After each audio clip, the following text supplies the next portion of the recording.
Alors l'épisode du jour, on va pas vous présenter ce petit VTC. Allez, une petite parenthèse quand même, il s'agit d'un Subcross e-Ride 20 millésime 2019. Ça, c'est un petit VTC à 2599 €, équipé d'un moteur Bosch Active Plus et d'une batterie PowerTube en 500. Un groupe 10 vitesses, des petits freins Shimano.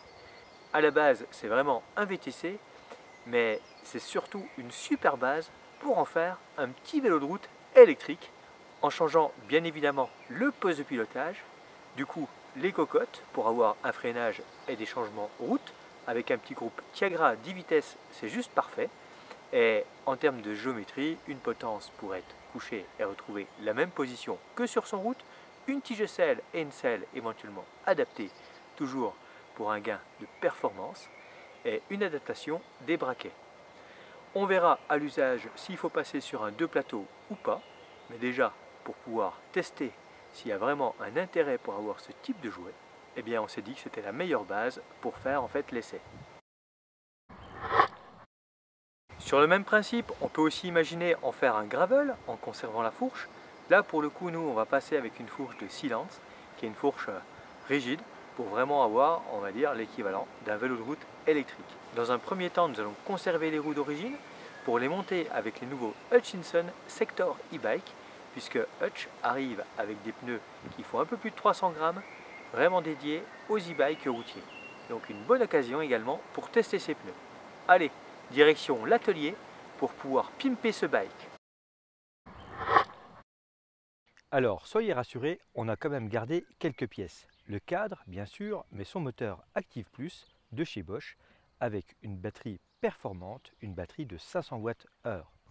On a également gardé le petit carter qu'on trouvait esthétique et qui conservait une ligne assez agressive sur l'ensemble du vélo. Bon, vous commencez à nous connaître et quand on parle de préparation, eh bien on ne peut pas s'empêcher d'optimiser.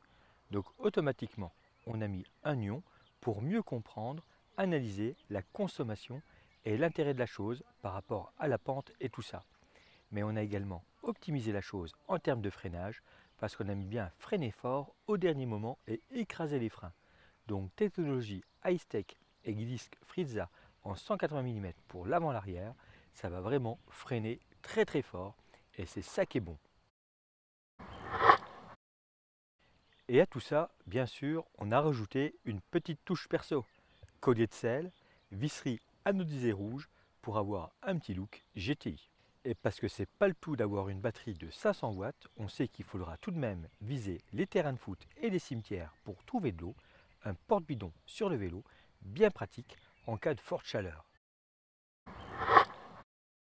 Et bien voilà, il n'y a plus qu'à rouler.